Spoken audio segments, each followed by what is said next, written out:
Buonasera, ben ritrovati con l'informazione flash di New Sicilia. Di seguito i titoli più importanti del pomeriggio. In apertura la decisione del deputato regionale siciliano Ismaele Laverdera, che ha lasciato il movimento di Cateno De Luca Sud Chiama Nord. È giunto il momento che le nostre strade, almeno per il momento, si dividano. Non andrò in nessun partito di maggioranza, vado al gruppo misto, ha spiegato il deputato. E ancora polemiche sulla situazione idrica a Caltanissetta, con la soluzione serbatoio e bidoni del comune che ha fatto storcere il naso ai molti. Il presidente regionale di Italia Nostra, Leandro Ianni, ha definito l'ordinanza per l'installazione di 12 serbatoi da 10.000 litri in vari quartieri della città come vergognosa e inaccettabile.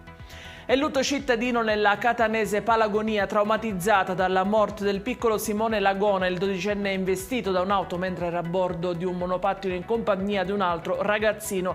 A dare una risposta alle troppe domande dietro la tragedia potrebbero essere le immagini di videosorveglianza che dovrebbero consentire ai carabinieri di ricostruire il caso. Passerà una mattinata con i figli. Laura Di Dio, la 31enne di Pietraperzia, che il 4 febbraio 2023 uccise la suocera Margherita Margani pugnalandola con un coltello da cucina e successivamente colpendola alla gola con una forbice. A permetterlo è stato il Tribunale di Sorveglianza di Palermo, che ha concesso alla donna un permesso premio.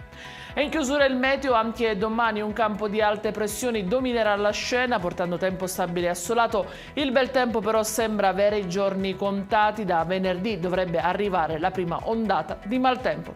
Ed è tutto per questa edizione. I dettagli su queste notizie, vi ricordo, come sempre li trovate sul nostro sito www.newsicilia.it e sui nostri canali social. Grazie per averci seguito e a domani.